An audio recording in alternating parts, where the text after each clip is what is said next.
हजरत हबीब अजमी एक बुजुर्ग ने कहते ने मैं जरा बुढ़ा हो गया कमांदा सा मजदूरी सा करदा लेकिन बुढ़ा हो गया ना तो बाजार भी तुहानू पता है कि बुढ़ा मजदूर आके बह जाए तो कोई उन्होंने मजदूरी वास्ते नहीं लैके जाता क्यों ताकतवर नहीं। हालांकि कोशिश करो कि उन्होंने लै जाओ कम थोड़ा लवो पैसे पूरे दे दियो गरीब नाल तावन हो जाता है। लेकिन असी सुपर स्टोर तो जदों फ्रूट लैने आ ना ते जिहड़ी कीमत उत्थे लिखी है ना असी वो पूरी देने आ क्यों ये सुपर स्टोर इन्हां काम नहीं करना। ते जिन्हें केले दा छाबा सर ते रखिया ना ते बुढ़े कोल साइकिल भी नहीं बहुते उत्ते रख के जाए उन्हें घर चलाना है वो साइकिल जोगे पैसे को नहीं वो गली च फिरदा आ गया ना उन्हें आखिया 100 रुपए का दर्जन ते तू उत्थे रट्टा ला दिता मैं ते 80 का लैना। सुपर स्टोर तो मार्केट विचों तू 200-250 तो लैके आया उत्थे नहीं आखिया कम कर ते गरीब नूं उन्हें 100 आखिया ते तू कि 80 कर तेरा हक बनदा सी 100 मंगे तू 2 दे तेरा तावन हो जाए। लेकिन असी हमेशा गरीब ते रोप पाते हैं क्योंकि अमीरां ते सामने लगता नहीं ना साडा ब्लड प्रेशर भी बड़ा सियाना है ये अमीरां सामने कदी आई नहीं होया हमेशा लिस्से सामने आई होंदा है।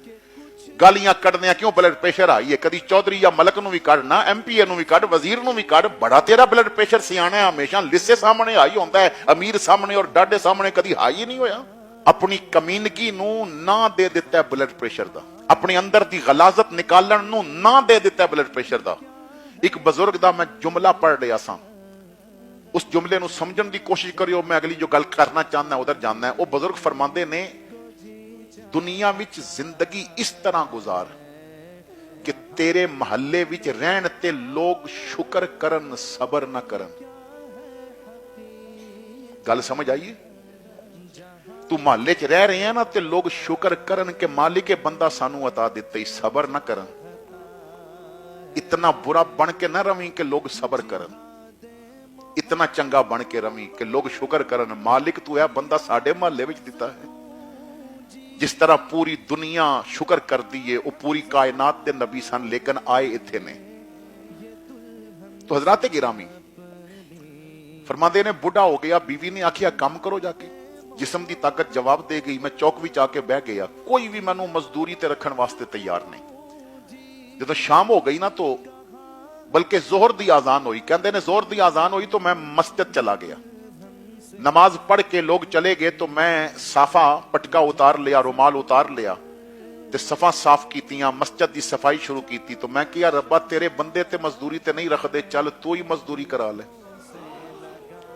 मैं उत्थे नफल पढ़ता रहा इशा पढ़ के मैं वापस आया बीवी ने पूछा नौकरी मिली बच्चे मेरे वाल देख रहे सन मजदूरी मिली कि नहीं मिली तो मैं क्या इन्हां दा दिल ना टुट जाए मैं क्या मजदूरी मिली है और बड़े करीम दे घर दी मिली है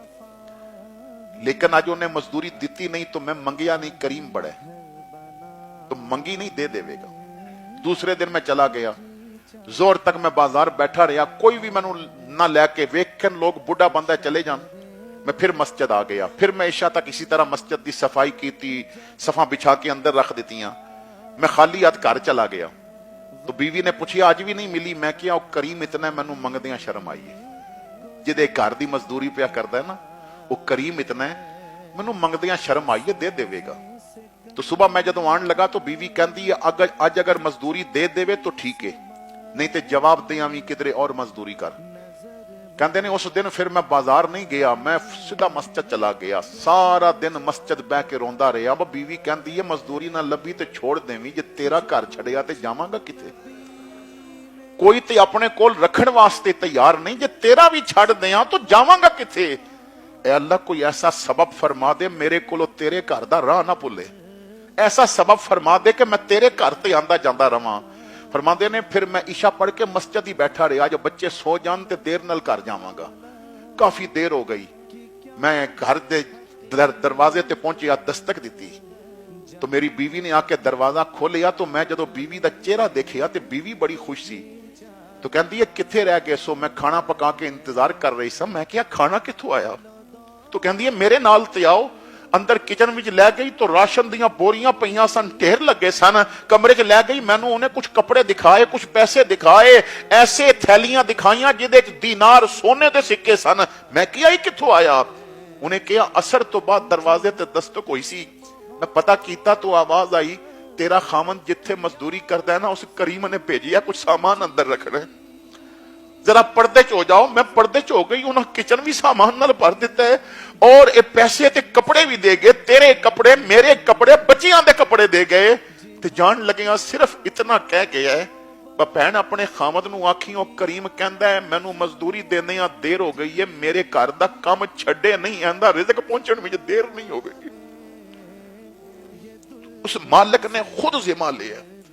असी जितना अमीरां कोल जाके रोंदे हां ना, तू तहज्जुद दे मुसल्ले ते रो, फिर किसे सामने रोवे ते मैनू गल करी। असी बंदियां नू दुखड़े सुनाने हां, रब नू कदी दुखड़े नहीं सुनाए।